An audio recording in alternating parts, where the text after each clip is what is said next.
नमस्कार, संसद टीवी में आपका स्वागत है। मैं हूं प्रतिबिंब शर्मा। संसद के शीतकालीन सत्र का आज 8वां दिन है।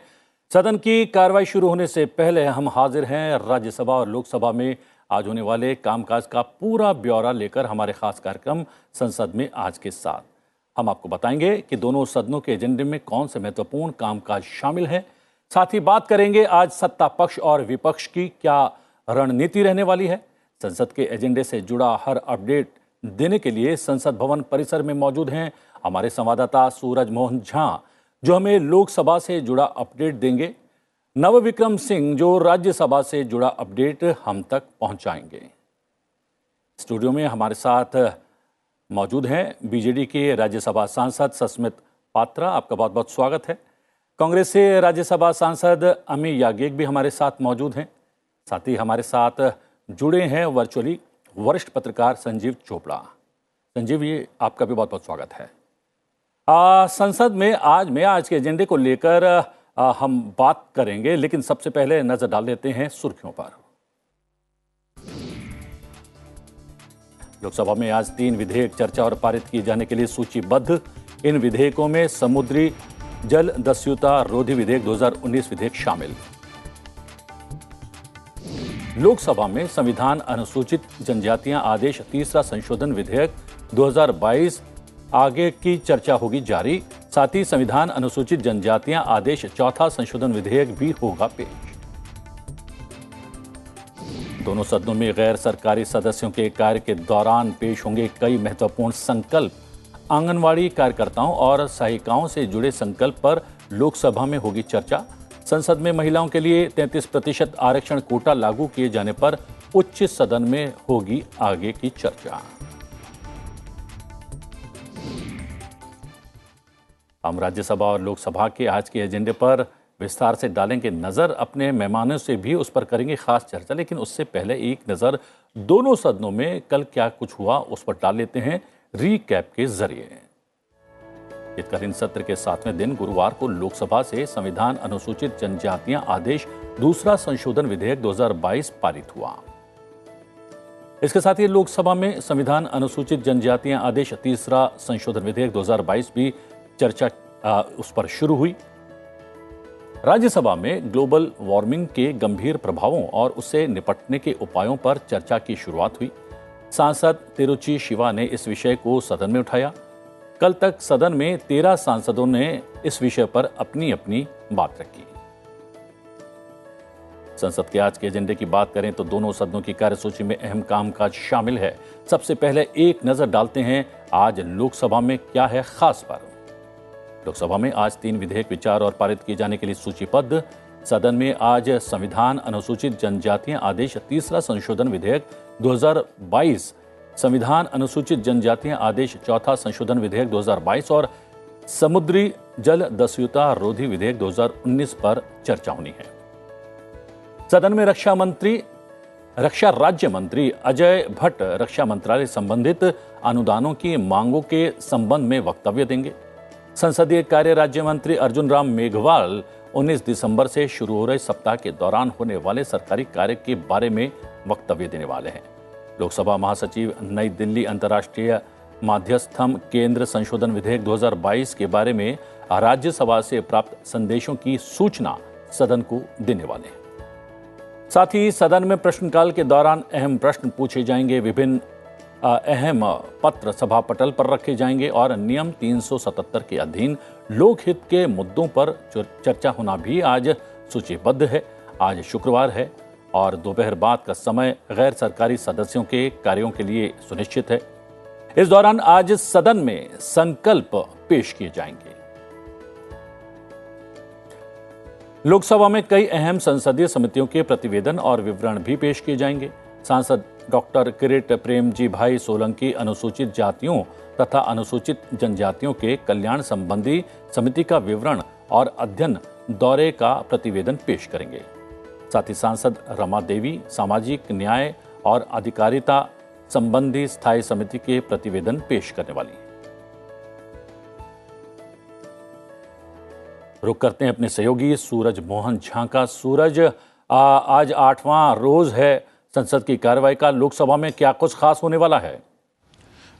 प्रतिबिंब शीतकालीन सत्र के दूसरे सप्ताह का आज आखिरी दिन है और जिस तरह से अगर हम एक दिन के प्रश्नकाल के अवरोध को छोड़ दें तो जिस तरह से ये सत्र चल रहा है ऐतिहासिक कहा जा सकता है। अगर हम लोकसभा में कामकाज की बात करें तो हमने कल देखा था प्रश्नकाल काफ़ी सुचारू रूप से चला था और कई महत्वपूर्ण सवाल हमने कल प्रश्नकाल में उठते हुए देखे थे, जिसमें बेघर लोगों के पुनर्वास से जुड़ा हुआ एक महत्वपूर्ण सवाल कल आवासन मंत्रालय से पूछा गया था, जिसमें एक महत्वपूर्ण सवाल कांग्रेस के सांसद रवनीत बिट्टू ने, जो कि लुधियाना पंजाब से सांसद हैं, उन्होंने बताया था कि उनके संसदीय क्षेत्र में बेघर लोगों के जो घर होते हैं, जो झुग्गी झोपड़ी वाले हैं, उनके घर तोड़े जा रहे हैं। तो इस पर आवासन मंत्री हरदीप सिंह पुरी ने कहा था कि सरकार किसी भी बेघर व्यक्ति जो कि अस्थायी तौर पर कहीं रह रहे हैं उनके घर तोड़ के उनको बेघर करने की पक्ष में नहीं है। तो इस तरह के काफ़ी महत्वपूर्ण सवाल पूछे गए। इसके बाद हमने देखा था उड़ान उड़े, देश का हर आम नागरिक, उससे जुड़े हुए काफ़ी महत्वपूर्ण सवाल थे। मूल प्रश्न जो था वो आंध्र प्रदेश को लेकर था, लेकिन एविएशन मिनिस्टर सिंधिया ने बताया कि किस तरह से उड़ान योजना के तहत छोटे छोटे शहरों को जोड़ा जा रहा है ताकि वो भी हवाई मानचित्र में आए और जो आम आदमी हवाई यात्रा में सफ़र करे और यात्रा में समय कम हो, उसके लक्ष्य की पूर्ति के बारे में उन्होंने सदन को बताया। कल हमने एक महत्वपूर्ण सवाल उठते हुए देखा। विपक्ष बार बार यह मांग कर रहा था कि पेट्रोल डीजल की बढ़ती कीमतों पर चर्चा होनी चाहिए। कल के प्रश्नकाल में एक सवाल पेट्रोलियम मंत्रालय से यह लगा हुआ था पेट्रोल और डीजल की बढ़ती हुई कीमत को लेकर, जिसे केरल से सांसद वी मुरलीधरन ने पूछा था, जिस पर हरदीप सिंह पुरी ने माफ कीजिएगा हरदीप सिंह पुरी जो पेट्रोलियम मंत्री हैं उन्होंने इसका जवाब दिया और उन्होंने बताया कि किस तरह से उत्पाद शुल्कों को कम किया गया बीते दिनों पेट्रोल और डीजल का। अगर राज्य सरकार और भी छूट देना चाहती है आम नागरिकों को तो वो भी इस तरह के वैट या अन्य तरह के प्रयास करके इसकी कीमतें कम कर सकते हैं। तो हमने प्रश्नकाल में काफी महत्वपूर्ण सवाल उठते हुए देखे। उसके बाद हमने शून्यकाल में जनहित को मुद्दों को उठते हुए देखा। दो ज्वलंत मुद्दे जो कल उठाए गए सदन के अंदर, प्रतिबिंब उसके विषय में बताना चाहूंगा। आपने सुना होगा परसों बिहार में जहरीली शराब से 37 लोगों की मौत हुई थी और वहां विधानसभा में इसको लेकर काफी हंगामा भी हुआ था। कल लोकसभा के अंदर बिहार के सांसद, चाहे वो संजय जायसवाल हो, राज्य प्रताप रूडी हो, सुशील कुमार सिंह हो, इन सभी ने और सब तमाम बिहार के सांसदों ने उससे अपने आप को संबद्ध भी किया। उन्होंने इस मुद्दे को बड़े ही पुरजोर तरीके से उठाया कि किस तरह से बिहार में शराबबंदी है, उसके बावजूद जहरीली शराब पी के लोग मर रहे हैं, वो गरीब लोग हैं जो मर रहे हैं। तो किस तरह से कानून व्यवस्था वहां ध्वस्त हो रही है। उसके बाद विधानसभा में जिस तरह से मुख्यमंत्री ने व्यवहार किया उसको लेकर भी सांसदों में एक रोष था। बीजेडी के सांसद भर्तृहरि महताब ने एक बहुत ही मानवीय मुद्दा उठाया। कल जो दिल्ली में एक लड़की पर एसिड अटैक हुआ था उसका मुद्दा उन्होंने उठाया कि इस तरह की घटना मानवता पे कलंक है। साथ में एसिड पर जब रोक लगी हुई है तो किस तरह से ये सहज तरीके से असामाजिक तत्वों को उपलब्ध हो जाता है और ये बात और ज़्यादा गंभीर हो जाती है जब ऑनलाइन साइट से मंगाया गया था। तो इस तरह के ज्वलंत मुद्दों को हमने कल शून्यकाल में उठते हुए देखा। प्रतिबिंब उसके बाद विधायी कामकाज के तौर पर हमने देखा कल एक जो संविधान जनजाति संशोधन विधेयक था जिसमें तमिलनाडु की 2 जातियों को जनजातीय श्रेणी में डालने की बात थी। परसों उस पर चर्चा शुरू हुई थी, कल उसको कंक्लूड किया गया। जनजातीय मंत्रालय के मंत्री अर्जुन मुंडा ने इसका विस्तृत जवाब दिया। उन्होंने बताया किस तरह से मंत्रालय और भारत सरकार जनजातीय समुदाय के लिए काम कर रहा है, चाहे वो शिक्षा के क्षेत्र में एकलव्य हो, विद्यालय हो, चाहे उनके सामाजिक आर्थिक उत्थान के लिए उज्ज्वला, सड़कों का निर्माण हो। और खासतौर से हम देखते हैं आदिवासी समुदाय के लोग जिन क्षेत्रों में रहते हैं वह प्राकृतिक संसाधन है, वहां पर हमने देखा है कि वामपंथ उग्रवाद प्रभावित क्षेत्र वो रहे हैं, नक्सल प्रभावित क्षेत्र रहे हैं, जहां पर विकास केंद्र सरकार की योजनाओं को पहुंचने में अवरोध पैदा किया जाता था। तो बीते दिनों गृह मंत्रालय के प्रयासों से उसमें भी जो नक्सली मामले हैं उसमें कमी आई है और केंद्र की योजनाएं वहां तक पहुंच रही हैं। उसके बाद ध्वनिमत से इसे पारित कर दिया गया और उसके बाद दूसरा विधेयक लिया गया जिसमें हिमाचल प्रदेश की कुछ जातियों को जनजातीय श्रेणी में डालना है, उस पर भी चर्चा शुरू हो गई है और तमाम दलों के सांसदों ने अपने अपने विचार इस पे रखे थे। सूरज, हमारे साथ कुछ विशेषज्ञ पैनलिस्ट भी मौजूद हैं, माननीय सांसद हैं, उनसे एक एक टिप्पणी ले लेते हैं अभी तक की कार्रवाई पर। वैसे तो दोनों माननीय सांसद राज्यसभा से जुड़े हुए हैं, लेकिन अमी याज्ञिक जी, ये विषय जो है सदन के भीतर और बाहर लगातार उठता रहा है पेट्रोल और डीजल की कीमतों का, और लोकसभा में हरदीप सिंह पुरी जी ने इसका जवाब दिया और उन्होंने 2 विषय बिंदु जो है बहुत महत्वपूर्ण उठाए। उसमें एक ये था कि वैश्विक परिदृश्य को देखा जाए तो दूसरे देशों में डीजल और पेट्रोल के दाम जिस अनुपात में बढ़े हैं, भारत में उस अनुपात में दाम नहीं बढ़े हैं, एक बात। दूसरी बात उन्होंने कही कि जो विपक्ष शासित प्रदेश हैं वहां की राज्य सरकारों ने वैट की वैट पर दाम कम नहीं किए हैं, जबकि भारतीय जनता पार्टी की सत्ता वाले जितने राज्य हैं या शासन है वहां पर वैट के दाम कम किए गए हैं। अगर वैट के दाम कम किए जा सकते हैं तो थोड़ा सा और कंट्रोल में आएगी कीमतें। आप कितना महत्वपूर्ण मानती हैं मंत्री जी के इस वक्तव्य को? पहले तो हर बार जब कोई भी मसला हम उठाते हैं, कोई एकदम इम्पोर्टेंट प्रश्न पूछते हैं, हालांकि जैसे पेट्रोल और डीजल का बार बार पूछा जा रहा है और काफ़ी समय से पूछा जा रहा है, तो हमेशा आप वैश्विक बात लेके आते हो, तो इसका मतलब ये है कि आपको इंटरनल जो है नेशनल पॉलिसी कैसे करनी चाहिए वो आप बताते नहीं हो लोगों को कि कैसे होनी चाहिए। और हर बार आप इंटरनेशनल प्राइसेस पे इंटरनेशनल सिनेरियो ला के बीच में आप उसका मसला हल करना नहीं चाहते हो, वो एक अवॉइडेंस है, एक पहली बात। दूसरी बात, आप जब भी लाते हो अब इतनी राजनीति आप करने लगते हो कि आप भाजपा शासित या तो केंद्र शासित या तो और विपक्ष शासित तक राज्यों की बात करने लगते हो और वैट की बात करने लगते हो। तो आपका जो कोऑपरेटिव फेडरलिज्म है, स्टेट सेंटर रिलेशनशिप है, वो कहाँ है वो बातें? तो ये बातें जो कन्वीनियंट जवाब देने लगते हैं मंत्री जी, वो मुझे लगता है कि ये उचित जवाब नहीं है। आपको प्रैक्टिकल डेटा के साथ आपको बताना चाहिए और कौन से राज्य में कौन सा वैट लग रहा है उसका आपको हल निकालना चाहिए। अगर वो हल नहीं निकलता है तो ये बताने से पेट्रोल डीजल के दाम तो नहीं कम हो रहे हैं, वो एक बात सही है। और हर बार आप फॉरेन पॉलिसी अगर तय नहीं कर सकते हैं आपकी ठीक से, तो आपको इनमें इनपुट्स लेने चाहिए विपक्ष से, पर आप विपक्ष को सुनना नहीं चाहते हैं और आप आके ऐसे स्टेटमेंट कर देते हो जिसपे ज़्यादा से ज़्यादा हम ओपिनियन दे सकते हैं, इस पर हम प्रैक्टिकल स्टेप्स नहीं देख पाते हैं। जी सस्मित जी, लेकिन एक बात तो स्पष्ट रूप से है, जब वैश्विक परिदृश्य ऐसा हो, चुनौतीपूर्ण हो, एक तरफ दो देशों के बीच जो है युद्ध भड़का हुआ हो, दूसरी तरफ कोविड महामारी से पूरा विश्व जो है दो चार हो रहा हो, ऐसे में देश की परिस्थितियों पर भी उसका असर साफ तौर पर नजर आता है। और जब असर पड़ता है तो असर अन्य चीज़ों के साथ साथ वस्तुओं की कीमतों पर, उसके दाम पर भी पड़ता है। और ऐसा ही कुछ हो रहा है पेट्रोल और डीजल के दामों के साथ। क्या आपका ये मानना है? देखिए, पहली विषय है कोविड की महामारी का जो प्रभाव है अभी वो घट चुका है।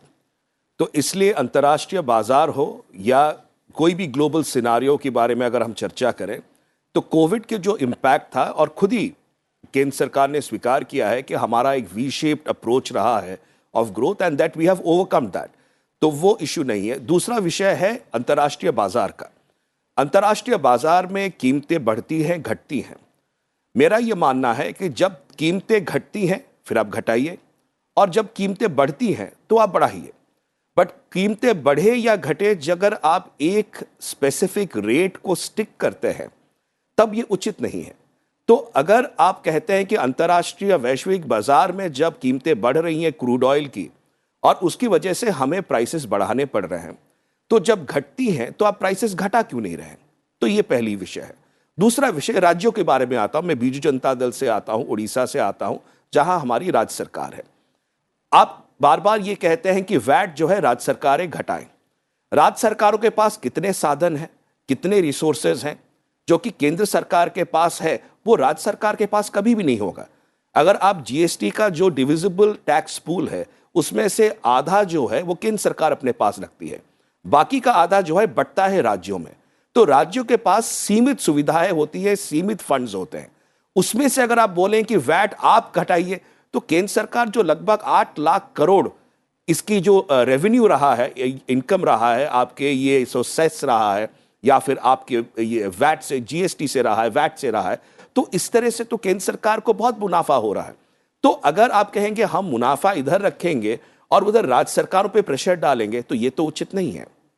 हमारे साथ जुड़े हुए हैं संजीव चोपड़ा भी, वरिष्ठ पत्रकार हैं और संसद की कार्रवाई पर बड़ी पैनी निगाह रखते हैं। संजीव चोपड़ा जी, वहाँ पर उदाहरण ये भी दिया गया कि भाजपा शासित राज्य सरकारों ने तो वैट कम किया है ना, तो फिर दूसरे राज्यों की सरकारें ऐसा क्यों नहीं कर सकती हैं? और उन्होंने गंभीरता पर सवाल उठाया। उन्होंने कहा कि अगर आप सचमुच चाहते हैं कि डीजल और पेट्रोल की कीमतें कम हो, तो आपको गंभीरता दिखाते हुए अपने शासन वाले राज्यों में तो वैट कम करना चाहिए। क्या ये गंभीरता की कमी है या जिसका जिक्र यहाँ पर सस्मित पात्रा जी ने किया है और अमित याज्ञिक जी ने किया है वो बात सही है? ये मुद्दा पेट्रोल डीजल प्राइसेस के ऊपर जो वैट लगाने का है, बहुत देर से स्टेट्स और सेंटर के बीच में एक फ्रिक्शन पॉइंट बना हुआ है। सेंटर ने रिड्यूस की prices, taxes on petroleum products, लेकिन कुछ स्टेट्स ने जो प्राइमरीली ऑपोजिशन रूल्ड स्टेट्स हैं, उन्होंने अभी तक उस पे वैट जो है एक्स्ट्रा पेट्रोल पे लगाया हुआ है, जो एज पर रूल लगा सकते हैं। लेकिन centre, BJP ruled centre states के ऊपर प्रेशर डाल रहा है क्योंकि उन्होंने अपनी स्टेट्स में कम कर दिया है। तो वो यही मुद्दा बोल रहे हैं कि भाई आप लोगों को, जो रीजनल पार्टीज हैं which are ruling different states, तो उनको क्या लोगों के बारे में फिक्र नहीं है कि उनको पेट्रोल के प्राइसेस कम रेट पे मिले, डीजल के प्राइसेस कम रेट पे मिले। तो ये मुद्दा आपस में बना हुआ है, इसी करके बीजेपी इसको बार बार हाईलाइट करता है, to put pressure on the states so that they also reduce prices. हालांकि अब अंतरराष्ट्रीय बाजार में क्रूड ऑयल के प्राइसेस अबाउट $82 पहुंच चुके हैं, कहीं 110 120 के करीब से नीचे आए हैं। तो स्टेट्स जो हैं, रीजनल पार्टीज सेंटर पे प्रेशर डालती हैं कि आप कम करिए।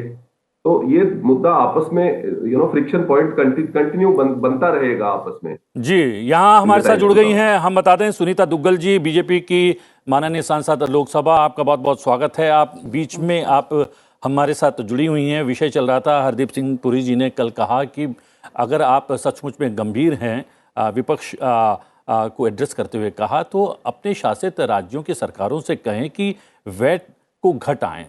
बीजेपी शासित राज्यों ने वैट घटाया है और वहां पर कीमतें थोड़ी सी कम हुई हैं। आपके शासित राज्यों में भी कीमतें कंट्रोल में आ सकती हैं डीजल की और पेट्रोल की। आप भी तो प्रयास कीजिए वैट घटाकर।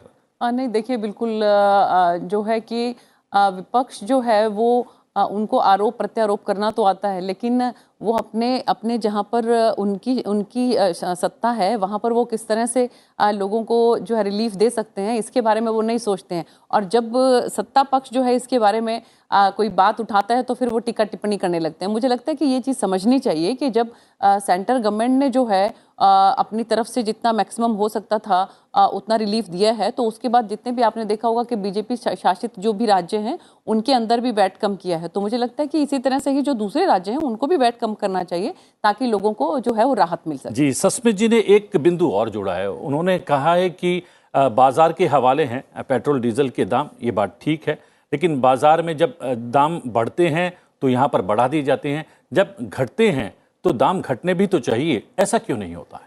नहीं, देखिए, ऐसा है कि बहुत बार बहुत सी चीज़ें जो हैं वो अंतर्राष्ट्रीय स्तर पर भी देखनी होती हैं। जैसे अगर हम कंपैरिजन करें तो कल माननीय मंत्री जी ने एक एक करके सभी कंट्रीज़ के बारे में बताया कि किस तरह से जो बाज़ार में जब रेट जो हुए तो वहाँ पर किस परसेंटेज के हिसाब से बढ़े और भारत में किस परसेंटेज के हिसाब से बढ़े। और जब ऐसी बात होती है तो फिर विपक्ष कहने लगता है कि नहीं, आप दूसरे देशों से कंपेयर मत कीजिए। और अगर हम रुपये और डॉलर को करते हैं तो फिर कहते हैं कि जी देखिए उसके कंपैरिजन में रुपया कहाँ जा रहा है। तो कंपैरिजन जब होगा तो हर तरह से ही होगा। मुझे लगता है कि इन सब चीज़ों को जो है वो ध्यान में रखते हुए जो है विपक्ष को बात करनी चाहिए। जी हाँ, बात कर लेते हैं राज्यसभा की। राज्यसभा के एजेंडे में क्या कुछ खास रहने वाले हैं उस पर नजर डाल लेते हैं। राज्यसभा की आज बात करें तो राज्यसभा में आज गैर सरकारी सदस्यों के कार्य के दौरान सांसद कई अहम संकल्पों को पेश करेंगे। इसके साथ ही सदन में प्रश्नकाल के दौरान अहम प्रश्न भी पूछे जाएंगे। नियम 377 के अधीन सदस्य लोकहित से जुड़े मुद्दों को उठाएंगे और सभा पटल पर अहम पत्र भी रखे जाएंगे। राज्यसभा में खाद्य प्रसंस्करण उद्योग राज्य मंत्री प्रहलाद सिंह पटेल मंत्रालय की अनुदान मांगों 2022-23 के संबंध में वक्तव्य देंगे। भारी उद्योग राज्य मंत्री कृष्ण पाल संबंधित मंत्रालय की स्थायी समिति के 307वें प्रतिवेदन को पेश करेंगे। वाणिज्य और उद्योग राज्य मंत्री सोम प्रकाश मंत्रालय की अनुदान मांगों 2022-23 के संबंध में वक्तव्य रखने वाले हैं। संचार राज्य मंत्री देवोज सिंह चौहान मंत्रालय की अनुदान मांगों 2022-23 के संबंध में वक्तव्य देंगे। संसदीय कार्य राज्य मंत्री वी मुरलीधरन 19 दिसंबर से शुरू होने वाले सप्ताह के दौरान होने वाले सरकारी कार्य पर वक्तव्य देने वाले। उच्च सदन में विभिन्न प्रतिवेदन और विवरण भी पेश किए जाएंगे। सांसद रमीलाबेन बेचारभाई बारा सामाजिक न्याय और अधिकारिता मंत्रालय संबंधी प्रतिवेदन, सांसद कांता करदम अनुसूचित जातियों और अनुसूचित जनजातियों के कल्याण संबंधी समिति के अध्ययन दौरे के प्रतिवेदन और विवरण पेश करेंगी। नवविक्रम हमारे सहयोगी मौजूद हैं संसद भवन परिसर में। नवविक्रम, राज्यसभा के लिए कितना खास रहने वाला है ये 8वां दिन शीतकालीन सत्र का? जी प्रतिबिंब, बिल्कुल आज का दिन बेहद खास रहने वाला है क्योंकि आज प्राइवेट मेंबर जो रेजोल्यूशन है उन पर भी चर्चा होगी। प्रतिबिंब, एक बात मैं आपको बताना चाहूँगा क्योंकि हम बीते दिनों में देख रहे हैं कि राज्यसभा में गतिरोध तो रहा है लेकिन बड़ी रचनात्मक चर्चा हमको देखने को मिली है, चाहे वो प्रश्नकाल के दौरान हो या शून्यकाल के दौरान हो। और ख़ास तौर पर जब कल ग्लोबल वार्मिंग के मुद्दे पर जो चर्चा हमें देखने को मिली है वो बड़ी सार्थक चर्चा पक्ष और विपक्ष ने इस गंभीर मुद्दे को लेकर एकजुटता दिखाई है। सभी ने लगभग सभी राजनीतिक दलों के प्रतिनिधियों का कहना है कि ग्लोबल वार्मिंग का मुद्दा सिर्फ सरकार की जिम्मेदारी नहीं हो सकती बल्कि जो समाज के हर तबके को अपनी जिम्मेदारी निभानी होगी। और मैं आपको बताना चाहूँगा एक अहम रिपोर्ट के मुताबिक अगर ग्लोबल वार्मिंग को लेकर ठोस कदम नहीं उठाए गए तो आने वाले कुछ वर्षों में करीब 2050 के आसपास जो मुंबई जैसे शहर का अगर उदाहरण लें तो मुंबई जैसा शहर के जो बड़े आइकॉनिक प्लेसेस हैं, जो कॉरपोरेट ऑफिस हैं, वो समंदर में समा जाएंगे। तो इसकी गंभीरता का अंदाज़ा इसी से लगाया जा सकता है कि ग्लोबल वार्मिंग का मुद्दा कितना अहम है। और कल सभी राजनीतिक दलों के प्रतिनिधियों ने बड़ी सार्थक चर्चा की। हमारे साथ जो अभी स्टूडियो में सांसद जो हमारे मेहमान के तौर पर मौजूद हैं, उन्होंने कई मुद्दे उठाए, कई अपने सुझाव दिए। और जो कार्बन उत्सर्जन का जो शून्य करने का जो सरकार का लक्ष्य है वो सदन में बात निकल कर आई कि जो लंबी अवधि है उसे घटाया जाए ताकि हम जल्दी से जल्दी शून्य कार्बन उत्सर्जन की तरफ पहुंच सकें और भारत में और साथ ही विश्व में जो ग्लोबल वार्मिंग का प्रभाव है वो कम हो सके। देखिए प्रतिबिंब, आपको बताना चाहूंगा कि G20 देशों की अध्यक्षता इस समय भारत कर रहा है। ऐसे और G20 देशों में करीब 80% जो G20 देश हैं 80% विश्व का कार्बन उत्सर्जन करते हैं। और भारत जब उनकी अगुवाई कर रहा है तो भारत एक तरह से एक लक्ष्य निर्धारित कर सकता है कि किस तरीके से आने वाले दिनों में, आने वाले वर्षों में इस जो कार्बन उत्सर्जन को कम किया जाए। क्योंकि अभी हाल ही में जो मिशन लाइफ जो केवड़िया गुजरात में प्रधानमंत्री नरेंद्र मोदी और जो संयुक्त राष्ट्र के जो महासचिव हैं उन्होंने मिलकर लॉन्च किया, जो दिखाता है कि भारत ही इस मुद्दे को लेकर खास तौर पर विश्व की अगुवाई करने के लिए तैयार है कि किस दिशा में ठोस कदम उठाए जा सकते हैं कि ग्लोबल वार्मिंग के खतरे को टालने में और उससे निपटने में, इस गंभीर चुनौती से निपटने में हम सक्षम हो सकें ताकि जो हम भारत में या विश्व में इसके जो प्रभाव हैं वो कम से कम हो सकें। जी। और हमारे साथ राज्यसभा के 2 माननीय सांसद मौजूद हैं। अमित जी, यहाँ पर बात चल रही है कि जो चर्चा हुई बड़ी सार्थक हुई। 17 अलग अलग राजनीतिक दलों के माननीय सांसदों ने चर्चा में हिस्सा लिया और कहीं ना कहीं सभी एक सुर में इस विषय पर बोलते हुए नजर आए। तो पूरा सदन कहीं ना कहीं बधाई का पात्र है, एक बात। लेकिन जो प्रयास किए जा रहे हैं और जो सदन के भीतर चर्चा हुई, जो उससे बातें या बिंदु निकल कर आए, उस पर कितना काम किया जाना बाकी है और कितना हो चुका है?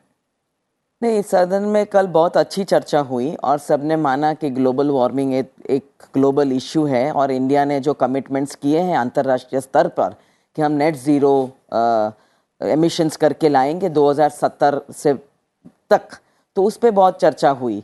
पर काफ़ी काम बाकी है, क्योंकि सारे सेक्टर्स में ये काम करने की आवश्यकता है। जैसे मैंने बताया था मेरे वक्तव्य में कि एग्रीकल्चर सेक्टर है, इंडस्ट्रियल सेक्टर है, और जो इन्वेस्टमेंट्स उसमें होना चाहिए क्लीन एनर्जी के लिए, रिन्यूएबल एनर्जी के लिए हमें जो प्रावधान बनाने चाहिए और उसको पुश देना चाहिए, जिस वजह से हम कार्बन एमिशंस कम कर सके। तो कार्बन एमिशंस कम करने के बाद हम नेट ज़ीरो पे पहुंच सकते हैं। तो कैसे कम किया जा सकता है, उस बारे में काफ़ी सुझाव भी मैंने दिए, और मैंने उस पर ठोस थोड़े प्रश्न भी उठाए कि हम कहाँ पहुंच नहीं पा रहे हैं। तो कमिटमेंट करने के बाद हमें कौन से स्टेप्स उठाने चाहिए, उसकी भी मैंने बात रखी। जी सस्मित जी, यहाँ पर सांसदों के इनपुट्स तो आए ही इस चर्चा में, लेकिन क्या आपको नहीं लगता कि ये विषय ऐसा है कि इसमें जन भागीदारी और राज्य सरकारों की भागीदारी भी सुनिश्चित करना बेहद आवश्यक है? एब्सोल्युटली। आप अगर देखें जन भागीदारी में जिस तरह से अवेयरनेस बिल्डिंग और पॉलिसीज़ के माध्यम से हम कई लॉज हम लेके आते हैं या कई पॉलिसीज़ लाते हैं, पर उनकी इम्प्लीमेंटेशन जो है राज्यों में ही होगा। तो केंद्र सरकार हो या राज्य सरकारें हो, संघीय व्यवस्था में जिस तरह की इन्वेस्टमेंट की आवश्यकता है, क्योंकि केंद्र सरकार के पास कई रिसोर्सेज है और राज्य सरकारों के पास भी कुछ रिसोर्सेज हैं, तो जो भले ही आप ग्रीन एनर्जी की बात कर लें, ग्रीन बिल्डिंग्स की बात कर लें, रेन वाटर हार्वेस्टिंग की बात कर लें, रिडक्शन ऑफ फॉसिल फ्यूल और रिन्यूएबल एनर्जी की बात कर लें, सभी में कहीं ना कहीं इन्वेस्टमेंट्स की आवश्यकता रहेगी। जब हम जो यूजुअल एनर्जी सोर्सेस है उसमें से ग्रीन एनर्जी की तरफ जाते हैं, हम रिड्यूस करते हैं एमिशन सोर्सेस को, तो इसमें भागीदारी केंद्र सरकार और राज्य सरकार की है। और दूसरी विषय मैं कहना चाहूँगा इस बारे में कि बहुत सार्थक चर्चा तो हुई, बट मैं ये कहता हूँ कि मैं उड़ीसा से आता हूँ, हमारी वहाँ पे राज्य सरकार है। क्लाइमेट चेंज के लिए केंद्र सरकार और राज्य सरकार में एक समन्वय है, और विशेषकर जो क्लाइमेट चेंज की आवश्यकताएं हैं कि किस तरह से हम उसको रोक सकते हैं, और उसके लिए ग्रीन एनर्जी और ग्रीन बिल्डिंग्स की आवश्यकता है, बिल्डिंग पॉलिसीज और बिल्डिंग प्लान्स में उसकी परिवर्तन करने की आवश्यकता है। वो तमाम विषयों पर कई बार चर्चाएं हुई हैं, और मेरे संज्ञान में जो विषय है कि केंद्र सरकार और राज्य सरकारें स्पेशली ऑन क्लाइमेट चेंज, उस पर कई बार जो है आलोचना हुई, डिस्कशंस हुए, और एक यूनैनिमिटी है। ये बहुत अच्छी बात है केंद्र सरकार और राज्य सरकारों में कि इसको हम कई एक मुद्दा ना देखें, बट एक सामूहिक एक मूवमेंट की तरह हम लोग राष्ट्र को आगे ले जाने में और लोगों की बेनिफिट के लिए जो कार्य करना चाहिए वो संघीय व्यवस्था में हम करें। जी, और सुनीता जी, हमारे सहयोगी ने एक विषय और महत्वपूर्ण उठाया। G20 की हम लोग अध्यक्षता कर रहे हैं, सम्मेलन भी इस वर्ष इस बार जो है भारत में होने वाला है, और कार्बन उत्सर्जन की अगर बात करें तो 80% कार्बन उत्सर्जन इससे संबंधित या इसके सदस्य देशों से होता है। तो क्या ये सही मंच है, अवसर है भारत के लिए कि इन देशों से बातचीत की जाए, दबाव बना जाए और वैश्विक रूप से कार्बन उत्सर्जन कम करने का प्रयास किया जाए, और उस कार्बन उत्सर्जन से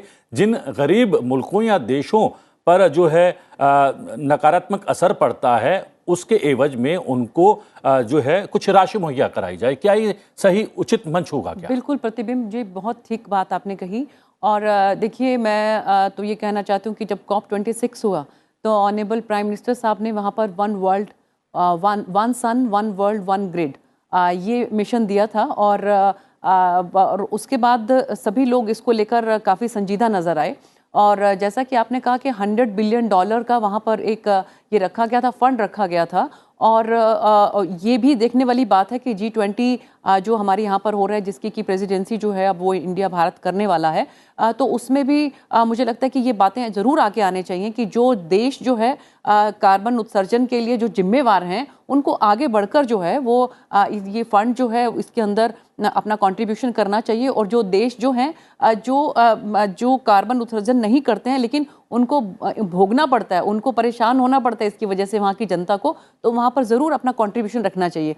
और G20 के अंदर जो माननीय प्रधानमंत्री जी ने मिशन दिया है, one earth one family one future, वसुदेव कुटुंबकम, तो मुझे लगता है कि माननीय प्रधानमंत्री जी का नेचर से बहुत ज़्यादा लगाव है। आप वन सन और वन अर्थ, इसको कोई भी इग्नोर नहीं कर सकता। सबको मालूम है कि हमको एक सन है, उस सन से सारी पूरी दुनिया को उससे एनर्जी मिलती है। जी, और हमारे साथ जुड़े हुए हैं संजीव चोपड़ा। संजीव जी, सदन जो है इस पूरे मुद्दे पर एक राय नजर आ रहा है, और जो वैश्विक तौर पर भारत कर रहा है इन दिनों, उसकी सराहना भी की जा रही है। तो क्या भारत के प्रयासों को सदन के इस स्वर से, एक साथ जो उठा स्वर है इस पूरे विषय को लेकर, और मजबूती मिलने वाली है?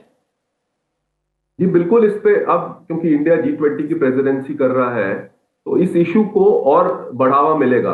मैं आपको प्रतिबिंब जी बता दूं कि 2 दिन पहले ही राज्यसभा ने बिल पास किया है क्लीन एनर्जी के ऊपर, जो ग्रीन बिल्डिंग्स होंगी और कार्बन क्रेडिट्स का के ऊपर जो लेन देन होगा वो देश में ही होगा सिर्फ। तो इस इशू पे पावर मिनिस्टर ने भी कहा कि India is leading in the clean energy sector, और कार्बन एमिशंस का जो टारगेट इंडिया का था ऑन क्लीन एनर्जी वो पार हो चुका है ऑलरेडी। जो अभी अगले 5 साल में करना था वो ऑलरेडी उन्होंने अचीव कर चुके हैं। तो India is already leading in the clean energy sector. और कुछ और मुद्दे हैं, और डिफरेंट कंट्रीज, जो डेवलपिंग कंट्रीज है, वो ये भी प्रेशर डाल रही हैं ऑन द डेवलप्ड कंट्रीज जो सबसे ज्यादा एमिशंस करते हैं, कि उनको कॉम्पेंसेट किया जाए डेवलपिंग कंट्रीज को, बिकॉज भुगतना उनको पड़ता है because of carbon emissions made by the developed countries. तो आपने बिल्कुल सही कहा कि 80% जो है वो तो डेवलप्ड कंट्रीज ही कर रही हैं कार्बन एमिशंस। तो इस इशू को लेकर और कॉप अभी सबमिट हुआ था, उसमें भारत की इस बात को कहीं ना कहीं संबंधित राष्ट्रों ने नैतिक समर्थन भी दिया है। लोकसभा की अगर बात करें तो लोकसभा में आज संविधान अनुसूचित जनजातियां आदेश 3 संशोधन विधेयक 2022 और संविधान अनुसूचित जनजातियां आदेश 4 संशोधन विधेयक 2022 विचार और पारित किए जाने के लिए पेश किया जाएगा। चौथे संशोधन विधेयक के माध्यम से कर्नाटक राज्य के संदर्भ में अनुसूचित जनजातियों की सूची को संशोधित किया जाना है। वहीं तीसरे संशोधन विधेयक के जरिए हिमाचल प्रदेश के संदर्भ में अनुसूचित जनजातियों की सूची को संशोधित किया जाना है। इसके लिए संविधान अनुसूचित जनजातियां आदेश 1950 में संशोधन किए जाने पर विचार किया जाएगा। इस विधेयक को कल सदन में केंद्रीय मंत्री अर्जुन मुंडा ने पेश किया था। विधेयक पर कल से जारी चर्चा आज भी जारी रहने वाली है।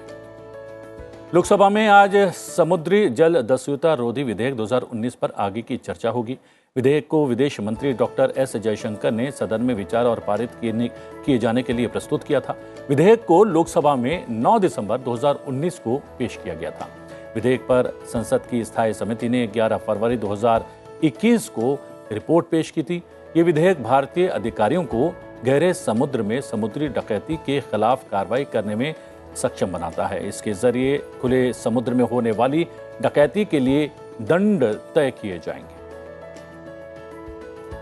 हमारे सहयोगी लगातार मौजूद हैं, उनसे एक टिप्पणी ले लेते हैं इन बिलों को लेकर। ये जो अनुसूचित जनजातियां आदेश संशोधन वाले विधेयक हैं उस पर तो मुझे लग रहा है कि सदन में आम राय है, लेकिन जल दस्युता विधेयक जो है, जो कि ताकत प्रदान करता है समुद्र में हम लोगों को रक्षा के लिए, उस पर चर्चा शुरू हो चुकी है और हम देख रहे हैं लगातार सूचीबद्ध भी है, लेकिन अभी तक पारित नहीं हो पाया है। क्या चुनौतियां आ रही हैं? प्रतिबिंब, आज शुक्रवार है और हमने देखा था ये समुद्री दस्युता वाला जो विधेयक था ये चर्चा के लिए पहले ले लिया गया था, लेकिन उसके बाद हमने देखा चूंकि सप्लीमेंट्री डिमांड फॉर ग्रांट और अप्रोप्रिएशन जो विधेयक थे वो पारित करने थे, उसके बाद ये 4 विधेयक जो आप देख रहे हैं जनजाति वाले, जो तमिलनाडु, हिमाचल, कर्नाटक इनसे जुड़े हुए थे, इनको भी पारित करना जरूरी था। अब जब इस पर चर्चा हो रही थी, विपक्षी दलों ने बिल्कुल एक बात को उठाया कि हर राज्य के लिए एक एक विधेयक लाने की जगह भारत सरकार राज्य सरकार के साथ मिलकर कुछ ऐसी तरह से योजना बनाए कि जो जातियां छूट गई हैं जनजातीय श्रेणी में आने में या फिर जो अनुसूचित जाति में आने में, उनके बारे में काम कर लिया जाए और इकट्ठा एक विधेयक लाया जाए, उस पर एक विस्तृत चर्चा हो जाए और उनका काम हो जाए।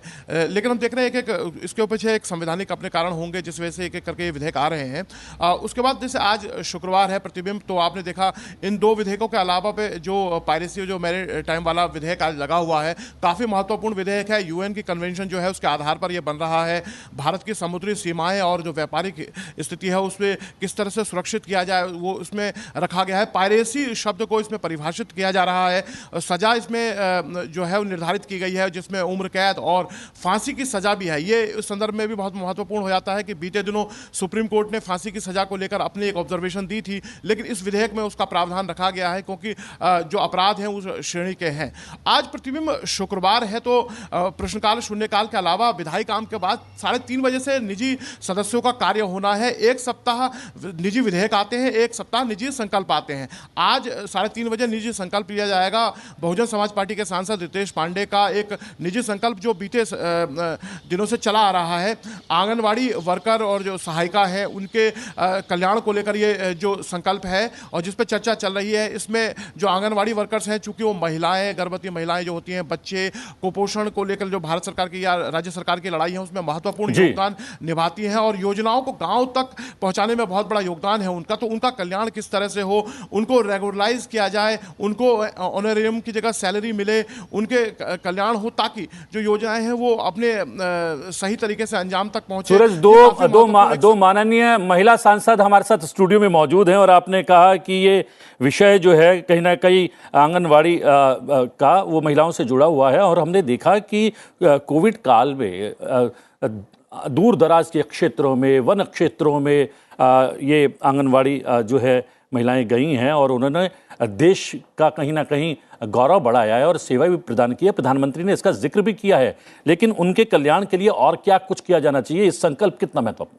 मुझे लगता है प्रतिबिंब जी के सभी दल जो हैं वो एक सुर में जो है इस बात के लिए एग्री करते हैं कि उनके लिए कुछ ना कुछ और सरकार की तरफ से होना चाहिए। और मुझे भी पूरी उम्मीद है कि जिस तरह से माननीय प्रधानमंत्री जी ने उनके कार्यशैली को और जिस तरह से कोरोना काल में भी उन्होंने, और चाहे हम आप देखिए कि गर्भवती महिलाओं की बात करें, बच्चों की बात करें, तो वो आंगनवाड़ी जो वर्कर्स हैं वो एक परिवार के सदस्य की तरह हो जाती हैं गांव में और बहुत अच्छा काम वो कर रही हैं। तो मुझे लगता है कि क्रॉस द पार्टी लाइन सबके सब उनके इन चीज़ों को बहुत अप्रिशिएट कर रहे हैं और कुछ ना कुछ ऐसा निकल कर आएगा कि जिसमें जो है उनको और किस तरह से लाभ मिल सकते हैं, इसके बारे में कोई ना कोई मंथन जरूर होगा। जी अमी जी, ये उनकी सहभागिता लगातार बढ़ती जा रही है, लेकिन उनके लिए, उनके कल्याण के लिए जो योजनाएं होनी चाहिए क्या हैं और क्या भरसक प्रयास हम लोगों की तरफ से, सरकार की तरफ से किए जाने बाकी हैं?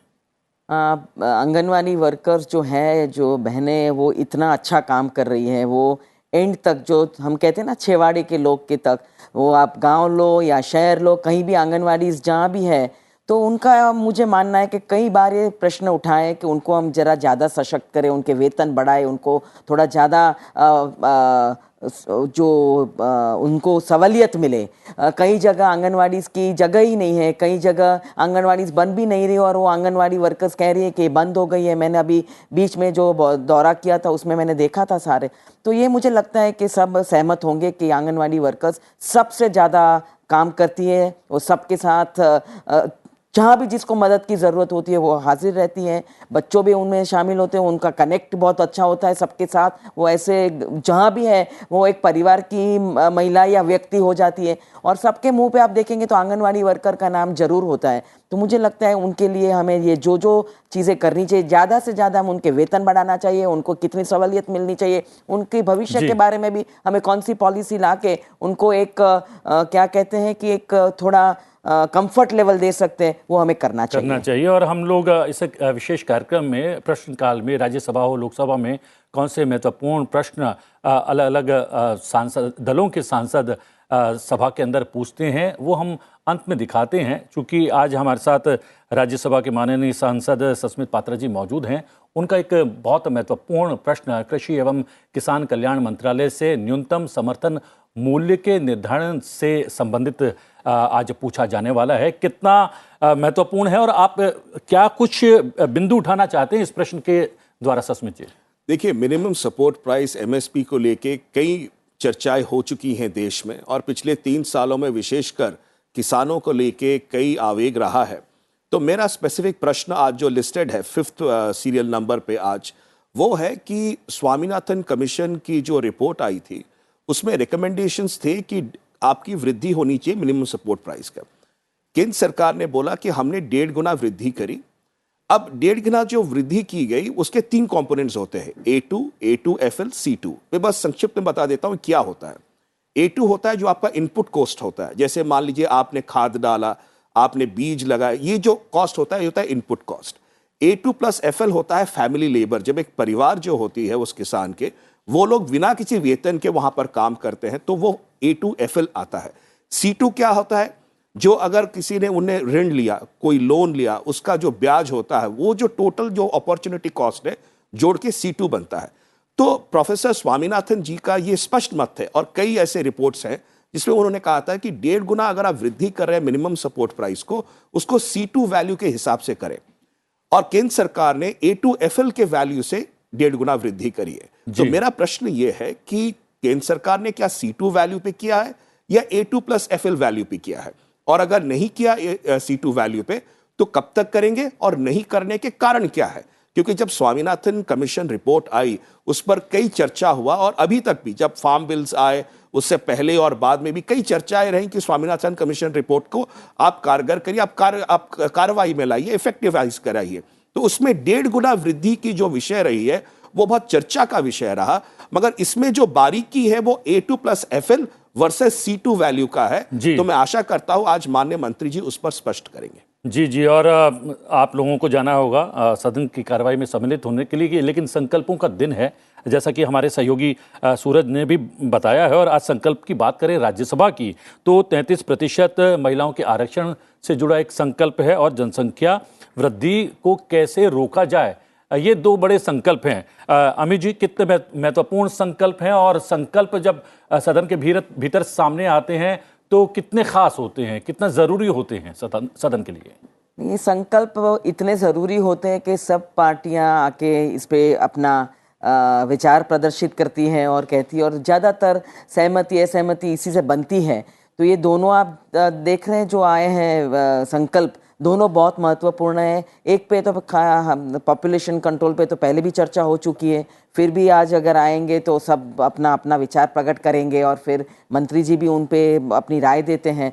और ये 33% जो रिजर्वेशन है महिलाओं के लिए आरक्षण की बात, वो कई समय से हम उठा रहे हैं, और ये इस पे मुझे लगता है बहुत दिलचस्प चर्चा होगी, और लगता है सब इस पे सहमत होंगे, और हम सब उत्सुक हैं इसमें पार्टिसिपेट करने के लिए। सस्मित जी, यहाँ पर बात हुई है कि सदन के भीतर पॉपुलेशन कंट्रोल को लेकर पहले भी चर्चा हो चुकी है, लेकिन गाहे बगाहे ये भी आता है कि एक कठोर नया कानून जो है इसको लेकर आना चाहिए। देखिए, कानून तो हमारे देश में कई है, सिर्फ पॉपुलेशन कंट्रोल की अगर हम चर्चा कर रहे हैं वो नहीं है। सवाल ये आता है कि आज जब डेमोग्राफिक्स चेंज कर रहे हैं इस देश का, और जब हमारी फर्टिलिटी रेशियो अगर आप देखें, और जिस तरह का आपका जो रिप्लेसमेंट रेशियो रहता है वो लगभग 2 के आसपास है, 2 के आसपास है। सवाल ये आता है कि हमारे देश में जब ग्रोथ हो रही है, पॉपुलेशन को रोका जाए, उसके लिए भी कानून आना आवश्यक है। बट वो कानून किस संदर्भ में आता है, और वो कहीं ना कहीं सारे समाजों को, सारे सेक्शंस को लेके चले, और कहीं एक सोच ना है या कहीं परसेप्शन ना बने कि किसी को रोकने के लिए यह कानून हो रहा है। तो ये भी एक क्लैरिटी आना चाहिए जो कि चर्चा में आना चाहिए, रेजोल्यूशन में आना चाहिए, और कानून में आना चाहिए। जी, और ये भी कहा जाता है सुनीता जी कि अगर समान नागरिक संहिता लागू हो जाती है तो संभवतः इस कानून की कोई आवश्यकता ही नहीं पड़ेगी अलग से। देखिए, ऐसा बिल्कुल ठीक बात है ये, क्योंकि हमको हॉलिस्टिक अप्रोच लेकर चलना चाहिए कि हमारे जो भी नागरिक हैं वो चाहे किसी से भी वर्ग से क्यों ना बिलोंग करें, उनका इन नटशेल तो उनका कोशिश यही रहना चाहिए कि हमारा देश आगे बढ़े। उनकी कोशिश यही रहना चाहिए कि उनके परिवार जो है वो सही तरीके से जो है वो तरक्की करें। आप ये तो सभी मानते हैं, चाहे कोई किसी भी वर्ग से क्यों ना हो, कि जितना आपका एक फैमिली का स्ट्रक्चर बड़ा होता है उतना ही उसमें प्रोग्रेस के चांसेस जो हैं वो थोड़ा कम हो जाते हैं। तो मुझे लगता है कि इन सब बातों को ध्यान में रखते हुए अगर ये बिल आता है, पॉपुलेशन का बिल आता है या यूनिफॉर्म सिविल कोड का बिल आता है, तो उसके ऊपर एक गंभीर चर्चा जो है वो हर तरफ से होनी चाहिए, और उसका कुछ ना कुछ जो है उसमें से मंथन करने के बाद उसमें से कुछ ना कुछ अमृत निकलना चाहिए। जी, बहुत सारे बिंदु हैं जिन पर हम अभी चर्चा करना चाहते हैं, लेकिन सदन के भीतर बहुत कुछ होने वाला है और आप लोगों को जाना होगा सदन की कार्रवाई में सम्मिलित होने के लिए। सुनीता जी आपका, सस्मित जी आपका, और अमित जी आप तीनों का बहुत बहुत धन्यवाद, और वर्चुअली हमारे साथ जुड़ने के लिए संजीव चोपड़ा जी आपका भी बहुत बहुत धन्यवाद। लोकसभा की बात करें तो लोकसभा में हर शुक्रवार को बैठक के अंतिम 2.5 घंटे का समय गैर सरकारी सदस्यों के कार्य के लिए सुनिश्चित होता है। हर एक संसद सदस्य को, जो कि मंत्री नहीं है, उसे गैर सरकारी सदस्य कहा जाता है। इस दौरान गैर सरकारी सदस्यों के विधेयकों और संकल्पों पर चर्चा होती है। आज सदन में विभिन्न सदस्यों की ओर से पेश किया जा चुके संकल्पों और प्रस्तावों पर आगे की चर्चा की जाएगी। आज गैर सरकारी सदस्यों की कार्यों के दौरान सबसे पहले सांसद रितेश पांडे के संकल्प पर आगे की चर्चा होगी। ये संकल्प आंगनवाड़ी कार्यकर्ताओं और सहायिकाओं के लिए कल्याणकारी उपायों से जुड़ा हुआ है। इसके जरिए उनकी नौकरी को नियमित किया जाना और उनके मानदेय को वेतन माना जाना जैसे सुझाव शामिल हैं। आंध्र प्रदेश के चित्तूर से सांसद एन रेड्डप्पा लोकसभा में आदर्श स्टेशन योजना के अंतर्गत रेलवे स्टेशंस का सौंदर्यीकरण और आधुनिकीकरण से जुड़े संकल्प को सदन में पेश करने वाले हैं। आंध्र प्रदेश के अनकापल्ली से सांसद डॉक्टर वेंकट सत्यवती विसेट्टी गिग वर्गों को सामाजिक सुरक्षा प्रदान करने के लिए कल्याणकारी उपाय के लिए उठाए जाने वाले आवश्यक कदम से जुड़े संकल्प को सदन में पेश करेंगी। झारखंड के हजारीबाग से सांसद जयंत सिन्हा संविधान और अन्य विधियों को जेंडर तटस्थ बनाने के लिए तत्काल कदम से जुड़े संकल्प को सदन में पेश करेंगे। राज्यसभा में आज गैर सरकारी सदस्यों के संकल्प पेश किए जाएंगे। एक नजर उच्च सदन में पेश किए जाने वाले प्राइवेट मेंबर संकल्पों पर। गैर सरकारी सदस्यों के कार्यों के दौरान सबसे पहले सांसद हरनाथ सिंह यादव के संकल्प पर चर्चा होगी। इसके लिए वो जनसंख्या में भारी वृद्धि की रोकथाम के लिए एक कड़ी जनसंख्या नियंत्रण नीति तैयार करने और जनसंख्या वृद्धि के कारण उत्पन्न संकट पर काबू पाने के लिए कड़े और एक समान जनसंख्या नियंत्रण कानून बनाने का आग्रह करेंगे। सांसद विप्लव कुमार देव अगरतला त्रिपुरा में अपने मुख्यालय के साथ अगरवुड क्षेत्र के समग्र विकास के लिए केंद्रीय वाणिज्य और उद्योग मंत्रालय के अधीन भारतीय अगरवुड बोर्ड की स्थापना करने से जुड़ा संकल्प प्रस्तुत करने वाले। सांसद वाई को बीते सालों के दौरान राज्य सूची से समवर्ती सूची में लाए गए विषयों को वापस राज्य सूची में शामिल किए जाने के लिए संविधान संशोधन सहित आवश्यक उपाय करने के लिए सरकार से आग्रह करेंगे। सांसद डॉक्टर वी शिवादासन देश में उच्च शिक्षा पर खर्च बढ़ाने के लिए कदम उठाने और निःशुल्क उच्च शिक्षा के अधिकार को संवैधानिक अधिकार बनाए जाने के लिए कदम उठाने की मांग करेंगे।